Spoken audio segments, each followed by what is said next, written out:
Hello, everybody. Welcome to the channel. My name is Amaj Ali, clinical audiological scientist and founder of Hearica OS. This is the 12th audiogram that we will be simulating for you today, and it's another interesting case. We have bilateral severe high frequency sensorineural hearing loss. We know that because we got bone conduction results that were sent to us for the right side at least.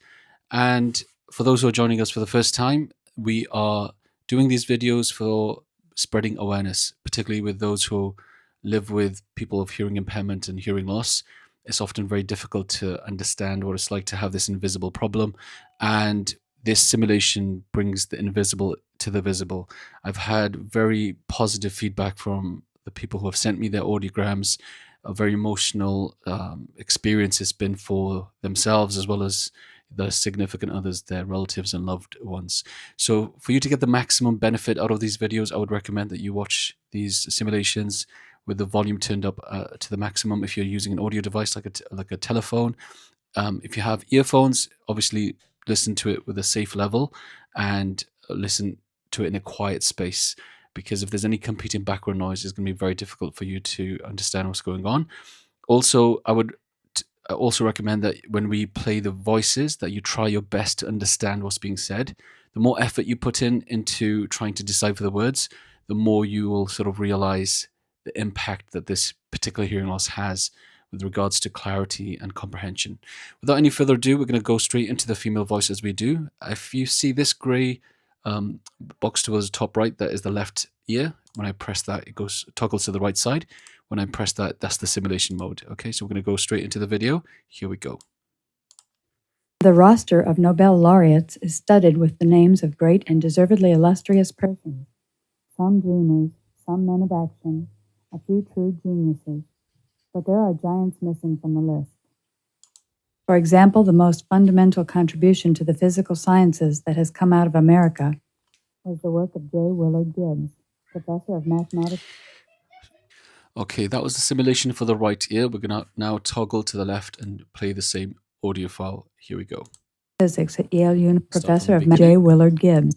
The roster of Nobel laureates is studded with the names of great and deservedly illustrious persons. Some dreamers, some men of action, a few true geniuses. But there are giants missing from the list. For example, the most fundamental contribution to the physical sciences that has come out of America was the work of J. Willard Gibbs. So as you can tell, when we go into the simulation mode, there's not much difficulty with the audibility, meaning you can hear the voice, the volume is there, but it sounds as though she's got marbles in her mouth. She's not speaking clearly. There's a lot of sounds that are missing. Plurals are not very clear, whether it's a singular word or a plural, because a lot of that is carried with the S sounds. And for those who have seen this audiogram for the first time, again, this is a speech banana, and this is where on the graph that somebody's voice would appear. In order for you to capture what they're saying, ideally this line should be comfortably above it. Anything below the line is within the audible range. Anything above is what we're missing out on. So this portion of the speech banana is mostly to do with the the S and the T's and the F's, all those important consonants for comprehension and distinction. So now what we are going to pivot to is a male voice and see if there's any difference there. I would suspect that the male voices would be easier to discern because male voices in general are low tone dominated, which is this area of the audiogram. High tone dominated sounds, which are female voices and children's voices, are more towards the right hand side here. So we're going to play the male voice. We're going to start from the right side, and here we go. No recurrent event in the intellectual world is so avidly awaited by so many people as the annual announcement of the Nobel Awards. No formal honor conferred by man carries such distinction as a Nobel Prize. The awards are presented on the 10th of December, the anniversary of Alfred Nobel's death. The Peace Prize is given at a formal ceremony in Oslo. Okay, so as you notice there, the audibility is very much there, probably a bit louder even from the female voice. A bit more clarity compared to the female voice. Again, that's because of the male voice being low tone dominated.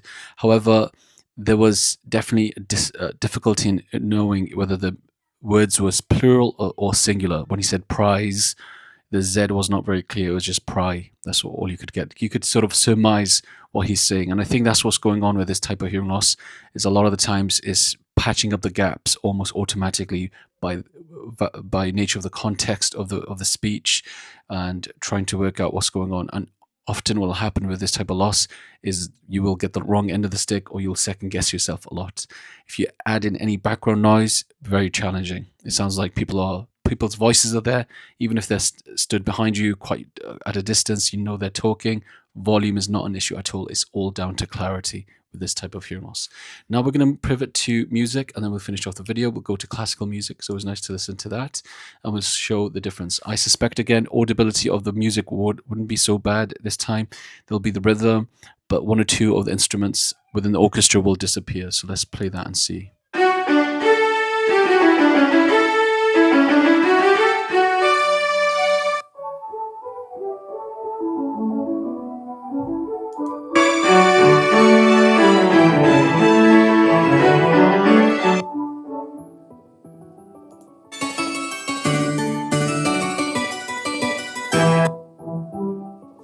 So as you can tell, it sounds a bit flat. The audibility is there. A lot of the instruments are there, but you're not getting that tonality, the timbre. A lot of the sort of color and vibrancy of the music is diminished because of this loss. Now we're going to go to the left side and do the same. Here we go.